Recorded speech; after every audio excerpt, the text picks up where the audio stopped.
Won't you show me a little shame? Hey, folks. I'd like to do a little bit something different today.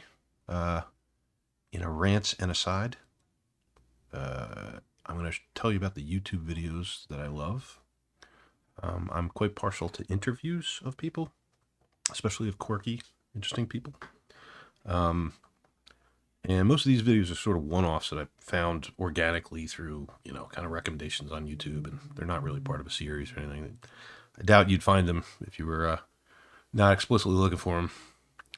I didn't rewatch them all to make this video, so some of the descriptions of them may be a little bit surface level, but all of them are really good, really fascinating videos. I left out the music, which is a lot of my YouTube stuff. I didn't want to bore you with that. And do not consider a listing here an endorsement. Although if you did see my YouTube history, I would definitely be canceled. You'd cancel me right away. I'd be canceled on the spot. Do not pass go. Do not collect $200. Anyway, here we go. Les Dykema. And this is from the Veterans Oral History Project from the Vietnam War. And I'm not going to play the sound of these videos. I'm just going to open them so we see just a little bit of what these folks look like. And this guy was a grunt in the Vietnam War in the Army, and he is a disagreeable person. He got in a lot of trouble with his superiors. He has one story where he actually went down into a bunker with his M14 and I think a grenade or something, and wouldn't come out. And they say they just kind of, he says they just kind of let him go. Like they teased him out, and he's not a well man. He's got a bunch of other stories. He's got a bunch of fantastic stories. He was a door gunner at some point. If you do watch this video, please let me know whether you think Les Dykema is totally honest. I would like to know. But it's a wonderful, wonderful video. Disinformation, the complete series. Now, this comes from a DVD, so it's probably copyrighted. I don't know, man. I'm just gonna open it again. No sound. So this is Douglas Rushkoff, and I think, well, that's not him. That's him. Douglas Rushkoff was sort of I'm going to say like a shaman of the sort of internet tidal wave in the late 90s. And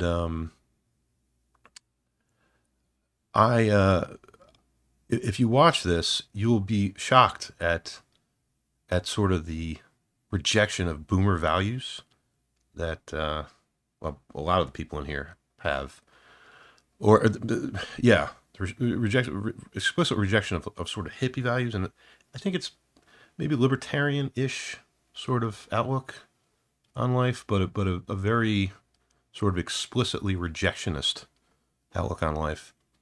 This is before the first internet bubble crash, and you get a sense of what things were like back then.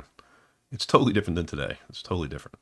And Douglas Rushkoff himself now has a podcast called Team Human, which is, I think, maybe a bit of an apology for this, for his former persona, but I don't know. It's just worth a watch. It's worth revisiting that time frame where it was where the internet could do no wrong. It was an unadorned good. So super interesting. Yuri Bezmenov. Yuri Besmanov was well, purportedly anyway, a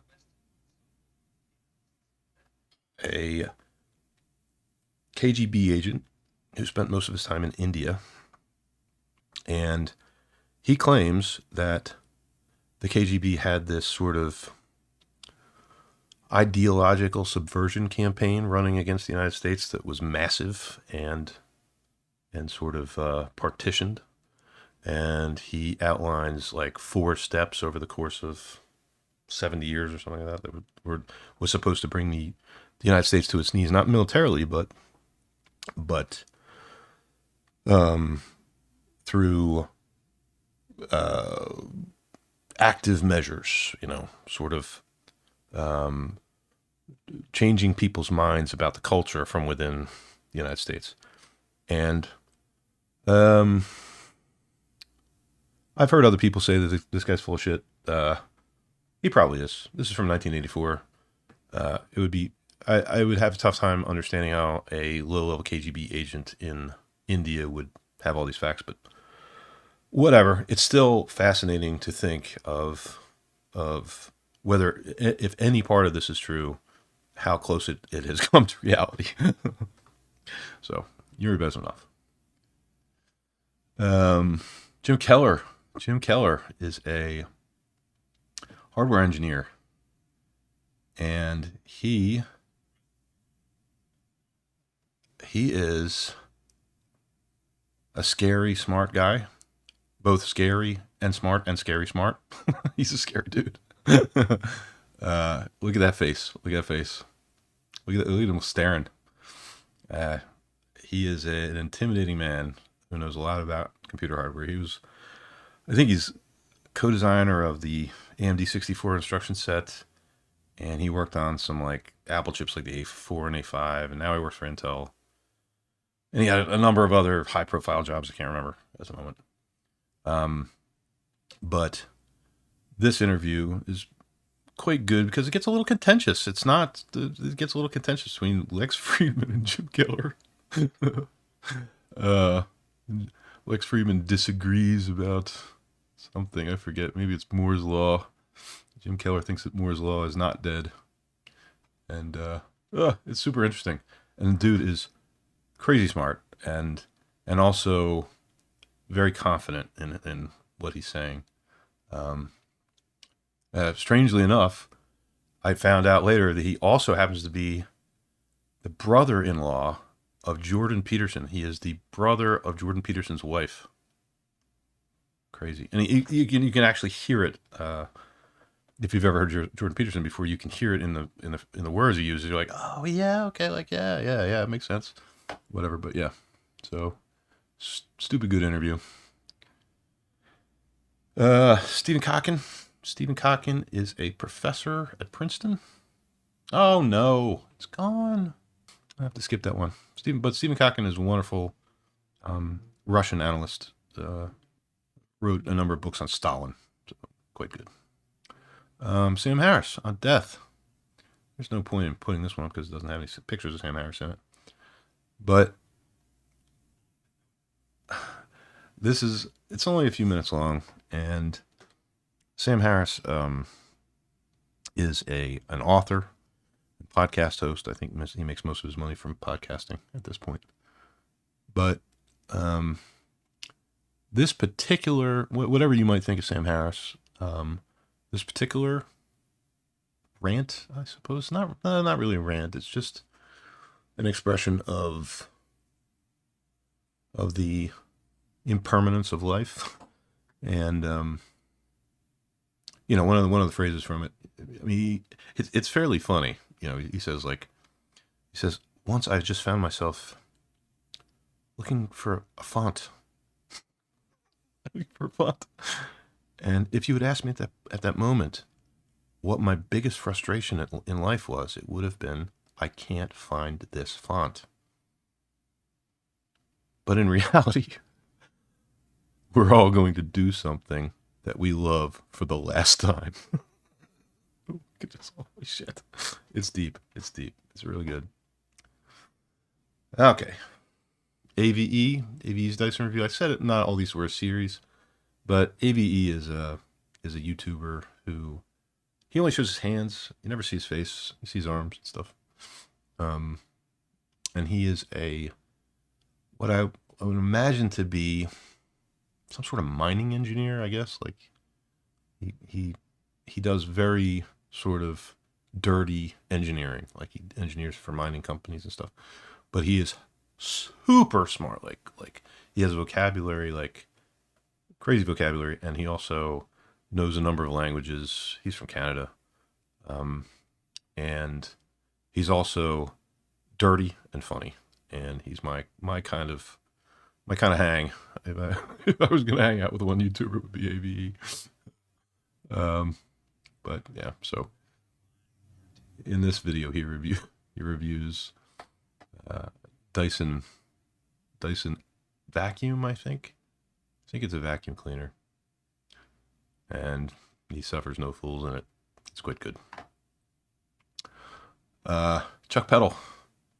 Chuck Peddle was interviewed by Computer History Museum, and Chuck Peddle is the designer of the 6502 processor that was, in the TAR 2600 and the Apple II and the Commodore 64 and the NES, original NES, and all that stuff. He was an engineer from Microsoft before that, and the 6502 is a lot like the chips he was engineering at Motorola. Did I say Microsoft? I meant Motorola. For the 6800 series. As a matter of fact, he got sued by Motorola. They made a 6501 or something, and it was pin compatible with that chip, so they had to switch it around. 6502 is just kind of a legal obligation release. But they sold it for $25, and the people at Motorola were selling theirs for a couple hundred, or maybe even more. And it was kind of the beginnings of being able to build personal computers for a reasonable amount of money that most people could afford. And he is a contentious, cantankerous man. He grew up, his dad was a poacher, and used to go out on other people's, property and shoot, animals and bring them home to eat. And they didn't have much money, and whatever, he learned how to fix TVs or something, I forget. And I think he worked for Raytheon before. I forget exactly his comeuppance, but he is a fascinating person. He is a true entrepreneur, although he doesn't get much play, I guess. That's what it looks like. Cowboy hat, great, fantastic. As just a video I found, which I found this.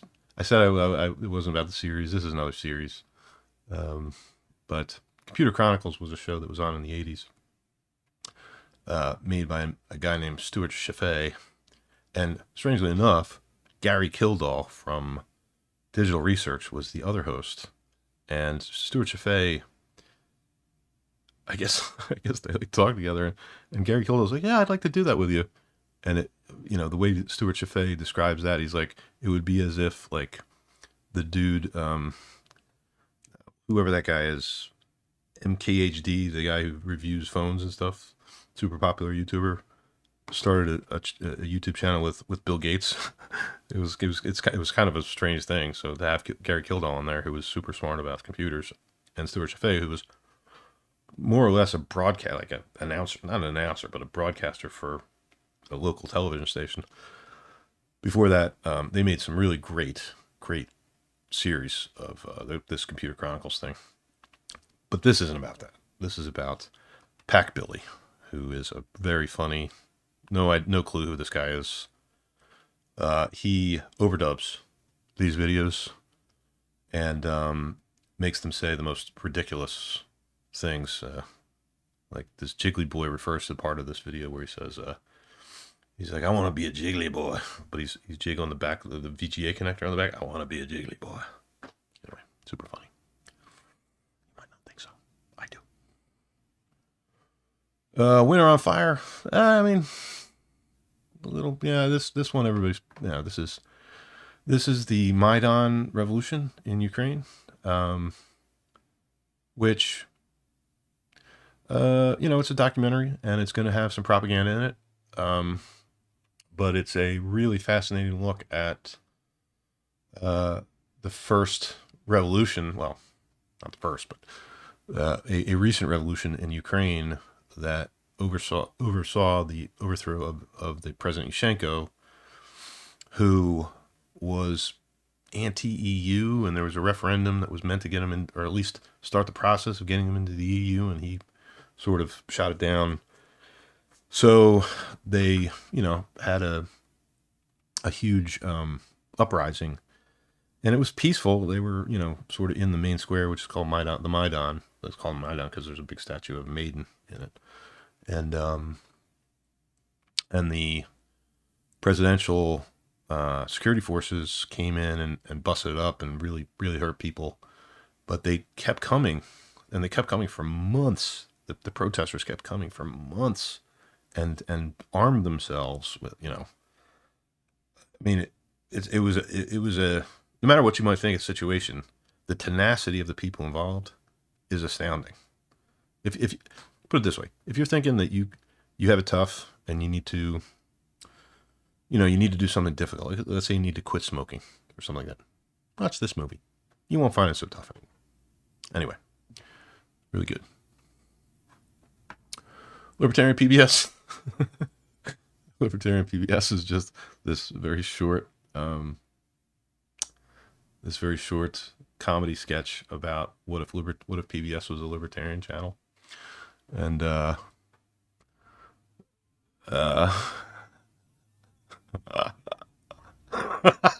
you have a warrant to be here?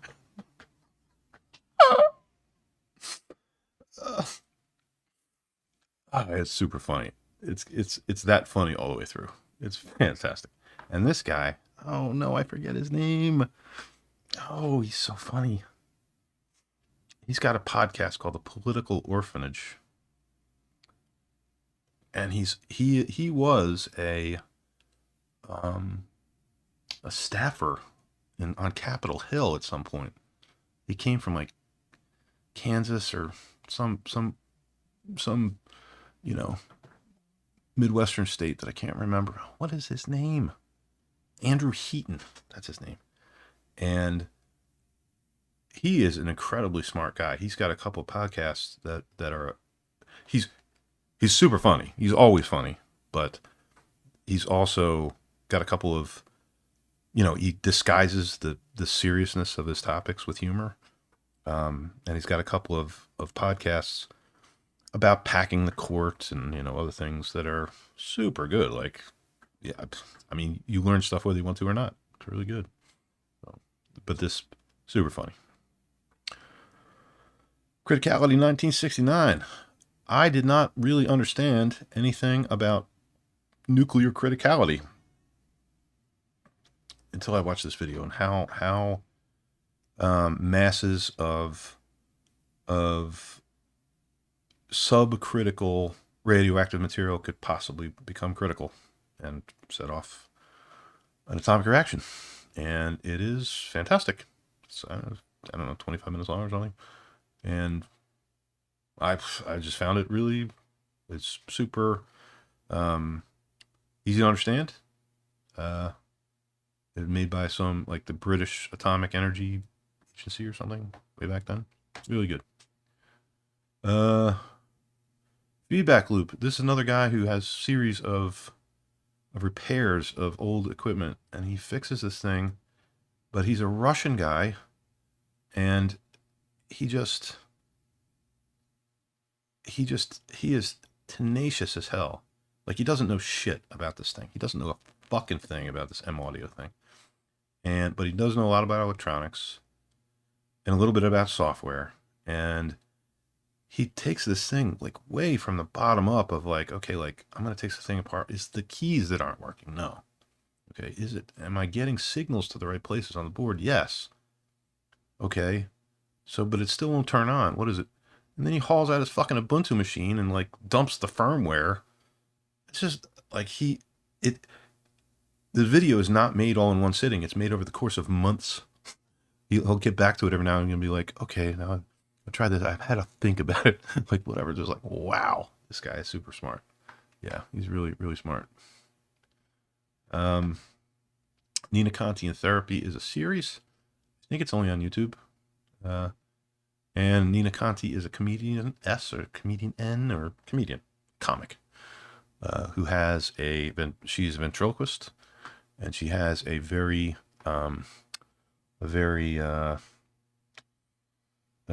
crude dummy that she voices. There's a monkey, and she basically sexually harasses her therapist. Super funny. Very good. David Patterson, he is one of the guys who sort of invented RISC. Sorry, not RISC. Is it? Yeah, kind of, sort of, not really, but he actually popularized through his classes RISC-V, which is that new architecture that's considered to be the potential undoing of ARM, but we'll see about that. But he's also instrumental in coming up with the concept of RAID, the redundant array of inexpensive disks. And the reason I like this video is he's super smart. He's also like a ball player in high school.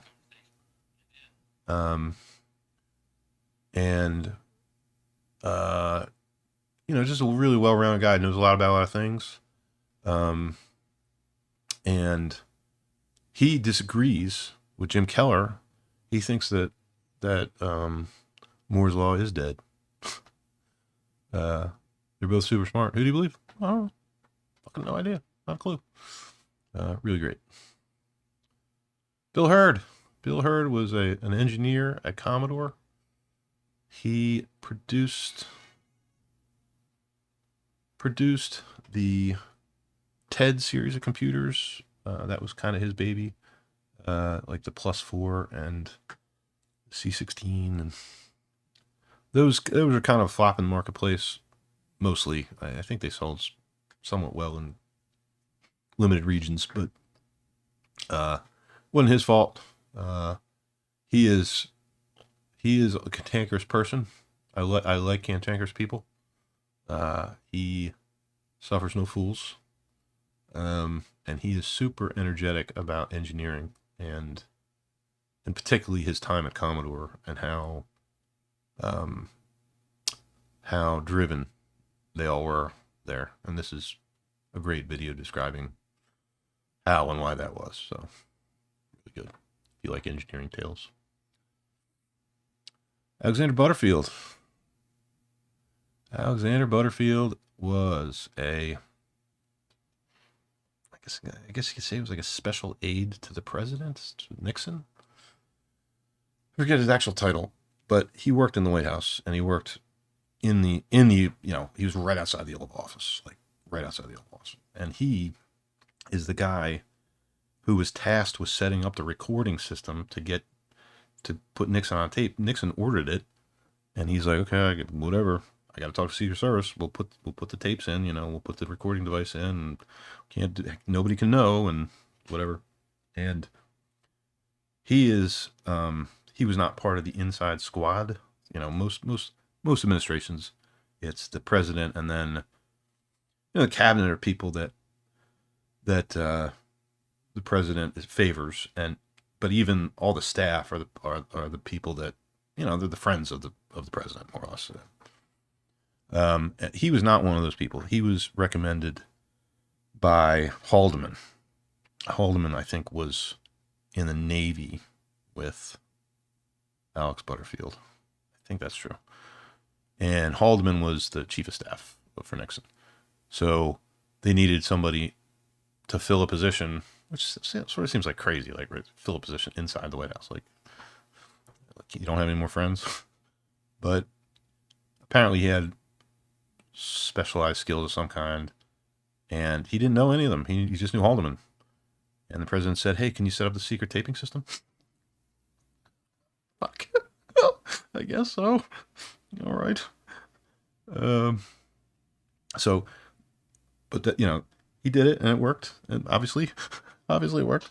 But then he got subpoenaed by the House to come and testify, and he wouldn't do it. and he was getting his hair cut at the barber's, and he's watching the hearings on television, and he sees I forget the guy's name, but the guy with big eyebrows, like, say, like, something. They mentioned his name on television, and then, you know, somebody runs over the guy with the big eyebrows who is in charge of the hearings, and he sees the guy who ran over kind of walk off out of frame, and then somehow they had found him, and they called the barbershop, and they're like, I guess it's for you, whatever, like, and he's like, if you don't get down here right now, you're going to be charged with contempt and thrown in jail for some number of years. Like, okay, whatever, I'll go down there. And he testified, and but then it wasn't the hearings that actually produced the knowledge of the taping system.